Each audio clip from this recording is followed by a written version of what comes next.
PDL 116 sarà oggetto di discussione in Consiglio regionale. Con la sua approvazione la Regione riconoscerà o meno l'esistenza della minoranza nazionale veneta. Con l'approvazione di questo PDL ci sarà la possibilità di avere, per quanto riguarda i veneti, tutta una serie di agevolazioni, tipo posti di lavoro pubblici determinati direttamente per i veneti, l'istruzione scolastica anche con la storia del Veneto, tutta una serie di elementi fondamentali per la cultura e la socialità veneta che verranno implementati e autorizzati con un decreto regionale.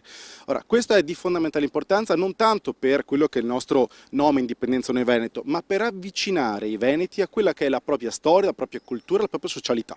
Se fosse approvato cambierebbero parecchie cose per i cittadini veneti. Dovrebbe attuare in tutto il territorio dove ci sono veneti un trattamento paritario a quello del Sud Tirolo, quindi con il bilinguismo, i posti riservati, con televisioni in lingua, radio in lingua veneta, insegnamento a scuola della storia, della cultura, dell'identità della lingua veneta, e quindi proprio un trattamento esattamente come quello del Sud Tirolo, ma questa volta in virtù di una convenzione internazionale del Consiglio d'Europa, quindi qualche cosa che è anche di grado gerarchico superiore alla Costituzione.